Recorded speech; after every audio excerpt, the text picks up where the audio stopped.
Class 12 प्रत्यावर्ती धारा, इसे हम बोलते हैं एसी, अल्टरनेटिंग करंट, एसी बोलते हैं। अब एसी है क्या? वह धारा जो परिमाण तथा दिशा में बदले, प्रत्यावर्ती धारा कहलाती है। ऐसी धारा जो परिमाण और दिशा में आवर्त रूप से बदल रही है, उसे क्या बोल देते हैं हम? प्रत्यावर्ती धारा बोल देते हैं। The current which change in magnitude and direction is called alternating current. इसके बाद हम बात करते हैं प्रत्यावर्ती विद्युत वाहक बल की। प्रत्यावर्ती विद्युत वाहक बल की उत्पत्ति वाले बात करते हैं सिद्धांत। तो ये होता क्या है? जब किसी कुंडली को किसी एक समान बाह्य चुंबकीय क्षेत्र को हम किससे दिखाते हैं? बी से दिखाते हैं। जब किसी कुंडली को किसी एक समान बाह्य चुंबकीय क्षेत्र बी में एक समान कोणीय चाल से घुमाया जाता है, तो कुंडली से बद्ध चुंबकीय फ्लक्स बारी बारी से धनात्मक और ऋणात्मक होता है, जिसके फलस्वरूप कुंडली में प्रेरित विद्युत वाहक बल प्रत्यावर्ती होता है। यदि कुंडली अब बंद है, अभी हम लोग कंडीशन आएगी, यदि कुंडली बंद है तो क्या होगा? उसमें प्रेरित धारा भी प्रत्यावर्ती होगी। इसे समझते हैं। माना हमारे पास एक आयताकार कुंडली है। आयताकार कुंडली क्या है? पी क्यू आर एस है। और एक इसमें रखिए एक समान चुंबकीय क्षेत्र में रखिए। चुंबकीय क्षेत्र को हम बी से दिखाते हैं। एक समान चुंबकीय क्षेत्र में रखिए और कुंडली को क्षेत्र के लंबवत एक क्षैतिज अक्ष के परितः दक्षिणावर्त एक समान कोणीय वेग ओमेगा, कोणीय वेग को हम दिखाते हैं ओमेगा से। कोणीय वेग हो गया ओमेगा, ओमेगा से हम इसे घुमा रहे हैं। माना प्रारंभ में कुंडली का तल चुंबकीय क्षेत्र के लंबवत है। कुंडली का ये अक्ष क्या है? लंबवत हो गया। अब इसके बाद हम बात करते हैं, इस स्थिति में कुंडली के तल पर लंब और चुंबकीय क्षेत्र रेखाओं के बीच कोण कितने का है? 0 डिग्री का है। अब इसके बाद अतः कुंडली से बद्ध चुंबकीय फ्लक्स क्या होगा? यहाँ पर को मैक्सिमम होगा। चुंबकीय फ्लक्स यहाँ पर को अधिकतम होगा। अब हम बात करते हैं कुंडली को घुमाने पर उससे बद्ध चुंबकीय क्षेत्र परिवर्तित जब होगा, जो परिवर्तित होने लगेगा। परिवर्तन कब होगा? यदि 30 सेकंड में कुंडली थीटा कोण घूम जाती है। यदि कुंडली 30 सेकंड में थीटा घूम जाती है, अभी तक ऐसी थी, अब ऐसे हो गई है, थीटा घूम जाती है, तो क्या हो जाएगा? तो इस क्षण कुंडली के तल पर लंब एवं चुंबकीय क्षेत्र की दिशा के बीच बनने वाला कोण क्या हो जाएगा? थीटा हो जाएगा। तो थीटा इज इक्वल टू क्या हो जाएगा? ओमेगा इंटू टी हो जाएगा। यदि कुंडली का क्षेत्रफल अब ए हो, अब कुंडली का क्षेत्रफल अगर हमें पता है कि ए है कुंडली का क्षेत्रफल, और इस क्षण पर कुंडली से बद्ध चुंबकीय फ्लक्स फाई, ये क्या हो जाएगा? फिर चुंबकीय क्षेत्र फाई क्या हो जाएगा? अब यहाँ पर को ये हो जाएगा बी क्या होगा? चुंबकीय क्षेत्र हो गया, इंटू ए क्या हो गया? यहाँ पर को हमें पता चल गया ए क्षेत्रफल हो गया, और कॉस थीटा हो गया।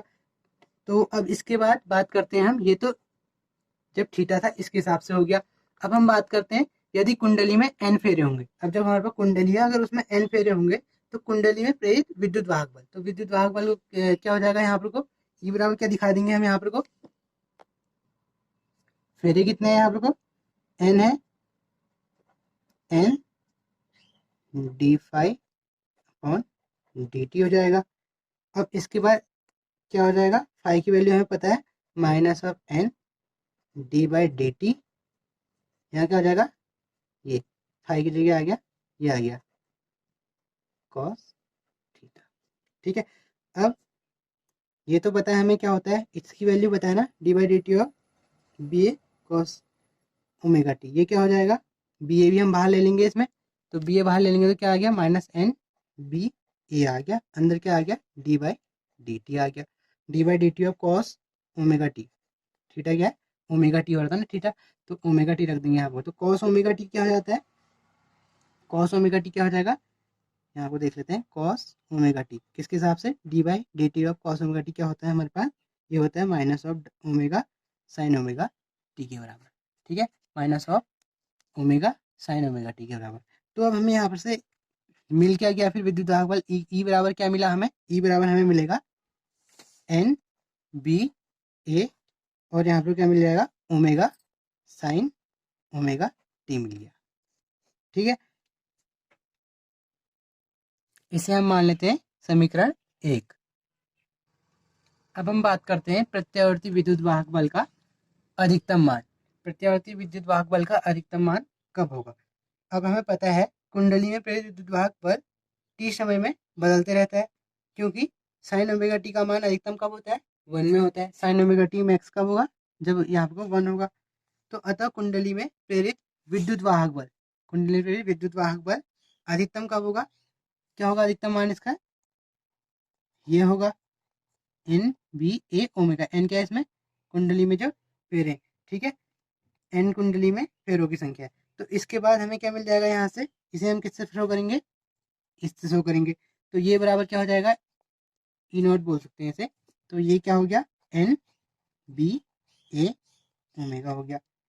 अब इसकी वैल्यू हम समीकरण एक में रख देंगे, तो समीकरण एक पीछे बनाई थी हमने, समीकरण एक में इसकी वैल्यू रख देंगे तो क्या मिल जाएगा हमें, ई बराबर ई0 साइन ओमेगा टी मिल जाएगा, जो किसका सूत्र है, प्रत्यावर्ती विद्युत वाहक बल का, प्रत्यावर्ती विद्युत वाहक बल का ये सूत्र है।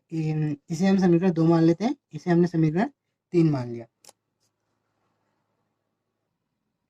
अब प्रत्यावर्ती वोल्टेज को, प्रत्यावर्ती वोल्टेज को हम किससे शो करते हैं, वी से शो करते हैं, और धारा को आई से शो करते हैं। तो प्रत्यावर्ती विद्युत वाहक बल क्या मिल जाएगा, वी बराबर V0 साइन ओमेगा टी मिल जाएगा। और प्रत्यावर्ती धारा क्या मिल जाएगी हमें, I is equal to I0 sine omega t. ये क्या है, नीचे प्रत्यावर्ती धारा, धारा को आई से शो करा और प्रत्यावर्ती वोल्टेज को वी से दिखाया। अब इसके बाद बात करते हैं प्रत्यावर्ती धारा से संबंधित कुछ महत्वपूर्ण परिभाषाएं एग्जाम में आती हैं। तो इसमें पहली चीज आती है आयाम या शिखर मान। अब उससे पता होने से पहले हमें पता होना चाहिए जो हमारी एसी है प्रत्यावर्ती धारा वो कैसे घूमती है, एक बार ऐसे घूमती है, एक बार एक बार एक चक्कर उसका यहाँ से यहाँ पर घुमाने जाएगा, वो धनावेश में भी जाती है ऋणावेश में भी जाती है। तो अब बात करते हैं आयाम की। आयाम होता क्या है, प्रत्यावर्ती धारा के अधिकतम मान को शिखर मान या धारा आयाम कहते हैं। प्रत्यावर्ती धारा का अधिकतम मान का, धारा माना कोई करंट यहाँ से चली ऐसे, यहाँ यहाँ एक चक्कर पूरा हुआ इसका, तो यहाँ से चली तो अधिकतम कहाँ है, अधिकतम यहाँ है ना, यहाँ से चली धारा तो अधिकतम कहाँ है, यहाँ पर इस पॉइंट पे है। तो ये क्या कहलाएगा, इसका आयाम कहलाएगा। ठीक है, ये धारा का आयाम कहलाएगा। तो आयाम की परिभाषा क्या बन गई, प्रत्यावर्ती धारा का अधिकतम मान क्या कहलाता है, आयाम या शिखर मान कहलाता है। ठीक है, जब किसी कुंडली को एक समान चुंबकीय क्षेत्र में एक समान कोणीय वेग से घुमाया जाता है, किसी कुंडली को एक समान चुंबकीय क्षेत्र में समान कोणीय वेग से घुमा रहे हैं, तो कुंडली के एक चक्कर में 2 बार प्रेरित प्रत्यावर्ती विद्युत वाहक बल तथा 2 बार प्रत्यावर्ती धारा अधिकतम होती है।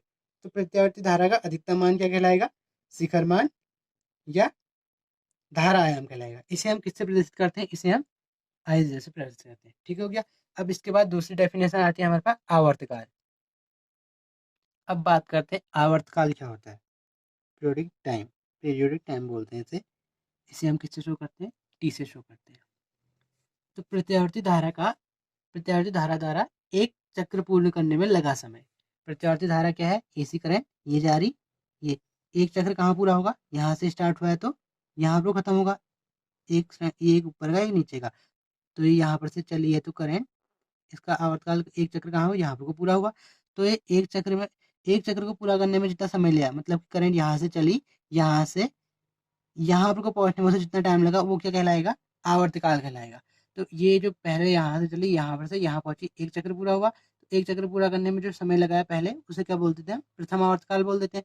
उसके बाद यहाँ से चली दूसरी बार और यहाँ से यहाँ पहुंची, तो इसे क्या बोल देते हैं हम, द्वितीय आवर्तकाल। ये हो गया 2t, हो गया टी हो गया। यहाँ को हमने समय दिखाया, यहाँ को हमने धारा दिखा रखी है। तो अब टी बराबर होता क्या है, टी बराबर होता है एक चक्कर में कोणीय विस्थापन। एक चक्कर में कितना घूमेगा, एक चक्कर में कोणीय विस्थापन कितना होगा, एक चक्कर में कोणीय विस्थापन 2 पाई होगा। नीचे क्या आ जाएगा, कोणीय वेग क्या होता है, ओमेगा होता है। ठीक है, तो इसका सूत्र क्या बन गया, आवर्तकाल टी इज इक्वल टू होता है एक चक्कर में कोणीय विस्थापन, एक चक्कर में कोणीय विस्थापन 2 पाई हो गया, और नीचे क्या आ गया, कोणीय वेग। तो कोणीय वेग किससे दिखाते हैं, ओमेगा से दिखाते हैं। ठीक है, तो आवर्तकाल की ये परिभाषा होगी, ये इसका सूत्र भी हो गया यहाँ। इसके बाद हम बात करते हैं, अगली डेफिनेशन आती है आवृत्ति। ठीक है, फ्रीक्वेंसी। अब आवृत्ति क्या होती है, प्रत्यावर्ती धारा द्वारा एक सेकंड में पूरे किए गए चक्रों की संख्या क्या कहलाती है, आवृत्ति। प्रत्यावर्ती धारा द्वारा एक सेकंड में जितने चक्र पूरे कर लेंगे, अगर ये एक सेकंड में यहाँ से यहाँ पहुंच जाती है, एक चक्र पूरा कर लिया ना, तो एक सेकंड में पूरे किए गए चक्रों की संख्या, सेकंड में सपोज यहाँ से वो पहुंच जाती है, तो इसे हम क्या बोल देते हैं, आवृत्ति बोल देते हैं। एक से प्रत्यावर्ती धारा द्वारा एक सेकंड में पूरे किए चक्रों की संख्या, अगर एक सेकंड में पूरे कर लेती है तो उसकी आवृत्ति क्या है, एक है। और ऐसे ही इसका फॉर्मूला क्या बन जाएगा, इसे शो कैसे करते हैं हम, एफ से शो करते हैं, और इसका फॉर्मूला होता है 1/t होता है, d/2 से बोलते हैं, ठीक है। इसका मात्रक होता है साइकिल पर सेकंड, मतलब चक्र प्रति सेकंड, या इसे हम क्या बोलते हैं, हर्ट्ज बोलते हैं। अब जो भारत में प्रत्यावर्ती धारा की आवृत्ति होती है, भारत में प्रत्यावर्ती धारा की आवृत्ति कितनी होती है, 50 हर्ट्ज होती है, और वोल्टता कितनी होती है, 220 होती है। अब बात करते हैं औसत मान की। अब औसत मान होता है क्या है, प्रत्यावर्ती धारा द्वारा धनात्मक और ऋणात्मक अर्धचक्रों के बीच बदलते, प्रत्यावर्ती धारा जो है वो धनात्मक और ऋणात्मक अर्धचक्र तो है, यहाँ से यहाँ तक क्या है, अर्धचक्र है, यहाँ से यहाँ तक भी अर्धचक्र। जो प्रत्यावर्ती धारा है वो क्या हो रही, ये क्या है, धनात्मक अर्धचक्र और ऋणात्मक अर्धचक्रों के बीच क्या रहती है, बदलती रहती है। जो प्रत्यावर्ती धारा है वो धनात्मक अर्धचक्र और ऋणात्मक अर्धचक्रों के बीच बदलती रहती है। अतः एक पूर्ण चक्र के लिए, अब पूर्ण चक्र क्या हुआ, यहाँ से यहाँ तक हुआ, यहाँ से यहाँ तक, तो एक पूर्ण चक्र के लिए इसका औसत मान क्या होता है, 0 होता है। प्रत्यावर्ती धारा का एक पूर्ण चक्र के लिए औसत मान क्या होता है, 0 होता है, क्योंकि एक धनात्मक में गई एक ऋणात्मक में गई, तो औसत मान क्या आ गया इसका, 0 हो गया। इसमें अगली चीज आती है वर्ग माध्य मूल मान, इंपॉर्टेंट है, एग्जाम में आता है। तो वर्ग माध्य मूल मान क्या होता है, एक पूरे चक्र के लिए प्रत्यावर्ती धारा के वर्ग के औसत मान के वर्गमूल को, एक पूरे चक्कर के लिए प्रत्यावर्ती धारा के वर्ग के औसत मान, वर्ग का औसत जो मान है, औसत मान के वर्गमूल को धारा का माध्य मूल मान कहते हैं, इसे IRMS से दिखाते हैं, ठीक है। अब इसे, इसकी दूसरी परिभाषा क्या बन सकती है, प्रत्यावर्ती धारा के एक पूर्ण चक्र के लिए, प्रत्यावर्ती धारा के एक पूर्ण चक्र के लिए धारा के माध्य के वर्गमूल को धारा का वर्ग माध्य मूल मान कहते हैं, ठीक हो गया। तो हमें आई इज इक्वल टू पता है ना, I0 साइन ओमेगा टी होता है, और आई स्क्वायर इज इक्वल टू क्या हो जाएगा, इसका स्क्वायर कर दिया, इधर भी स्क्वायर कर दिया, इधर भी स्क्वायर कर दिया, तो क्या हो गया, I0 square sine square omega T हो गया। अब अगर आई इज इक्वल टू देखेंगे हम यहाँ पर को, अब हमें एक चीज़ पता है, आई ये जो है, ये क्या है यहाँ पर को, आई स्क्वायर है माध्य, तो ये क्या होता है, I I I naught square sine square omega t ऊपर से रूट है, ठीक है। तो अब इसके बाद अगर हम यहाँ पर सीधे करें, सीधे हम अगर यहाँ पर को IRMS की वैल्यू देखें, तो IRMS की वैल्यू हमें ये मिलेगी, I0 स्क्वायर या I0 स्क्वायर जो भी बोलना चाहें, साइन स्क्वायर ओमेगा टी, ये मिल गई, ठीक है। तो इसे हमने अब सॉल्व करना है। अब सॉल्व करने के लिए हमें मैथमेटिक फॉर्मूला लगा देते हैं। क्या दिख रहा है, sign omega T, sign square omega T दिख रहा है ना, ऐसा कोई फॉर्मूला जिसमें साइन स्क्वायर ओमेगा टी या साइन स्क्वायर थीटा आता हो। तो एक फॉर्मूला जैसे ले लेते हैं हम, कॉस टू थीटा का, कॉस टू थीटा का फॉर्मूला क्या होता है, 1 - 2 साइन स्क्वायर थीटा होता है। तो अब यहाँ पर से इसके फॉर्म में लाते हैं हम, साइन के फॉर्म में लाते हैं इसे, तो यहाँ पर से मैं करता हूँ 2 sine square theta is equal to क्या हो जाएगा, 2 sine square theta is equal to क्या हो जाएगा, यहाँ पर मेरे पास 1 - कॉस टू थीटा हो जाएगा। 1 - कॉस थीटा तो मिला यहाँ पर मेरे को। अब जो 1 - कॉस टू थीटा मिला, तो यहाँ पर से अगर मैं देखूँ, मैं अगर इसे लिख देता हूँ साइन स्क्वायर थीटा, तो sine square theta is equal to क्या मिल गया मेरे को, 1 - cos two theta, cos square theta नहीं, कॉस टू थीटा ना, कॉस टू थीटा मिला यहाँ पर को, अपॉन अपॉन क्या मिला, अपॉन 2 मिल गया, ये वाला 2 यहाँ आ गया, ठीक है। तो क्या मिला इसके बाद मेरे को, अब मेरे को इसकी वैल्यू देखते हैं, तो ये क्या हो जाएगा, साइन स्क्वायर मेरा टी इज इक्वल टू क्या आ गया यहाँ पर से मेरे पास, 1 - कॉस टू थीटा अपॉन 2, यहाँ भी है तो यहाँ भी है, ठीक है। अब इसके बाद बात करता हूँ मैं एक पूर्ण चक्र के लिए, एक पूर्ण चक्र के लिए, एक पूर्ण चक्र के लिए क्या हो जाएगा फिर, अब cos two omega T, theta की वैल्यू क्या दी पीछे से, ओमेगा टी रख रहे हैं, तो क्या हो जाएगा, cos two omega t equal to क्या हो जाएगा, 0 हो जाएगा। तो यहाँ पर से sine square omega t is equal to क्या हो जाएगा, 1/2 हो जाएगा। तो हमें समीकरण 1 से क्या मिल जाएगा, समीकरण 1 से हमें मिल जाएगा IRMS इज इक्वल टू क्या मिल जाएगा, रूट I0 का स्क्वायर 1/2। इसकी वैल्यू कहाँ गया, ये इसकी वैल्यू हमने क्या रख दी, क्या मिली हमें, हाफ मिली है, तो हमने यहाँ को हाफ रख दिया। तो क्या मिला यहाँ पर हमें, IRMS इक्वल क्या मिल गया, I0/√2 मिल गया। तो इसकी वैल्यू होती है 0.7071 समथिंग होती है, तो ये इसका आंसर हो गया, ठीक है। तो ऐसे ही अगर यहाँ पर IRMS निकालते हैं, ऐसे हम VRMS निकालेंगे तो वो भी सेम होती है, वो होगी V0/√2 होगी, तो उसकी वैल्यू भी 0.70 समथिंग आती है, ठीक है। इसके पीछे I0, इसके पीछे V0।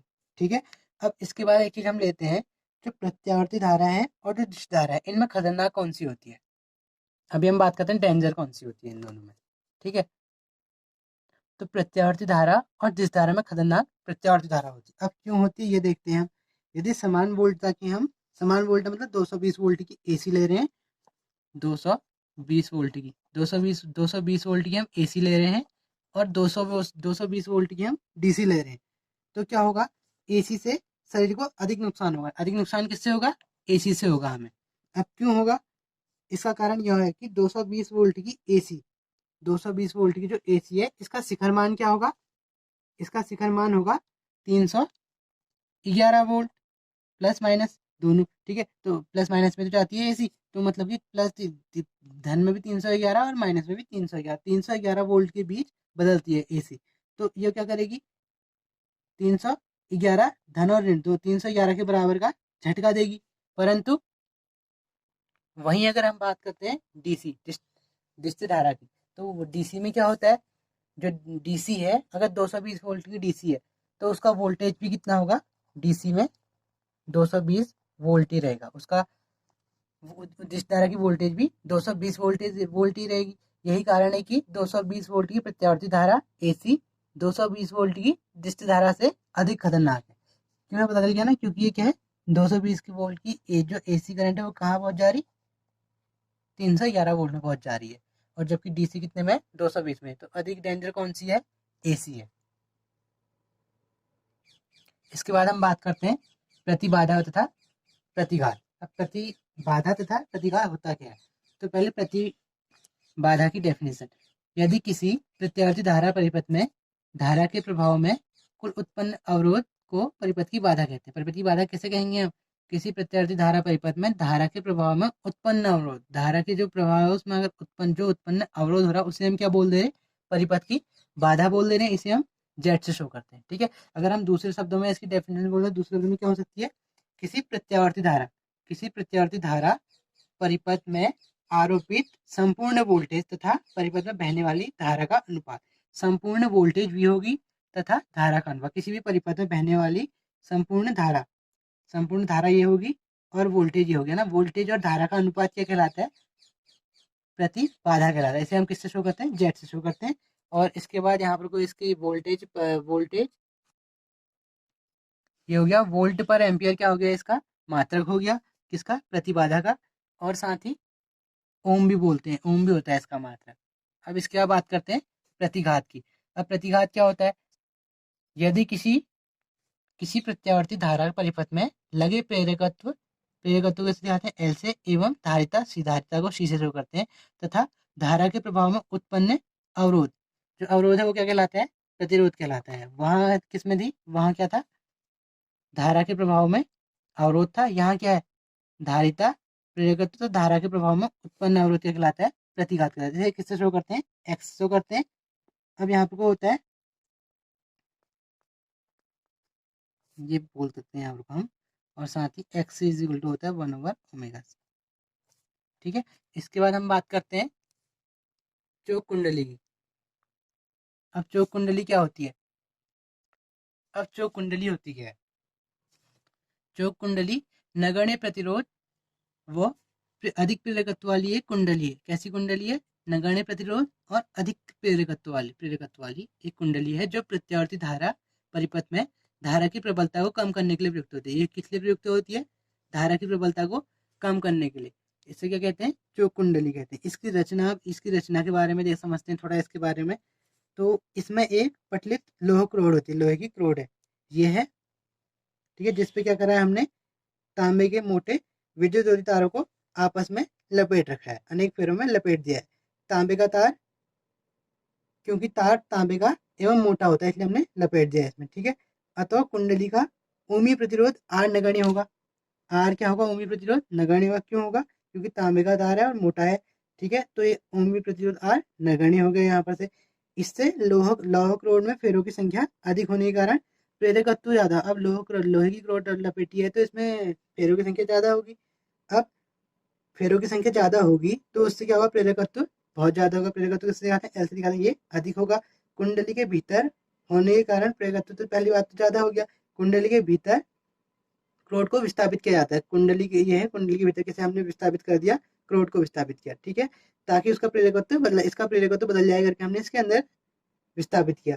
तो अब कुंडली का प्रतिरोध प्रेरकत्व क्या हो गया यहाँ पर से, ये हो गया आर डैश एल परिपथ बनाया, ये परिपथ भी तो ये बना रही है आर एल का, ठीक है, जिसमें प्रतिरोध आर नगण्य है।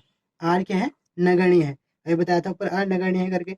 तो ओमी, तो यहाँ पर से क्या हो जाएगा, कोणीय आवर्ती बराबर क्या हो जाएगा, कुंडली में बाधा, कोणीय आवर्ती अगर यहाँ पर ओमेगा है, तो ये कुंडली की प्रतिबाधा क्या हो जाएगी, प्रतिबाधा को हम किससे दिखाते हैं, प्रतिबाधा को हम दिखाते हैं जेड से दिखाते हैं। तो जेड बराबर क्या मिल जाएगा हमें, R square plus omega L square, ठीक है। तो अब आर तो नगण्य है, आर नगण्य भी बताया था अभी, आर नगण्य है तो क्या हो जाएगा यहाँ पर से is equal to R upon Z हो जाएगा, ठीक है। ये किसके बराबर है, 0 के बराबर है। इसके बाद बात करते हैं अगली चीज की। अब एक चीज आती है इसमें, जो कुंडली को धारा नियंत्रण करने के लिए जिस धारा परिपथ में प्रयुक्त नहीं किया जाता है, ये जो कुंडली है इसमें धारा को नियंत्रित करने के लिए हम जिस धारा परिपथ में नियुक्त नहीं कर सकते, ठीक है। और क्योंकि जिस धारा परिपथ में ओमेगा कितना होता है हमारा, 0 होता है, अतः कुंडली का प्रेरकत्व प्रतिघात क्या हो जाएगा, X L is equal to क्या हो जाएगा, ओमेगा एल हो जाएगा। ये भी क्या हो जाएगा, 0 हो जाएगा। इसी प्रकार जिस धारा परिपथ में कुंडली का केवल ओमी प्रतिरोध प्रभावी रहता है,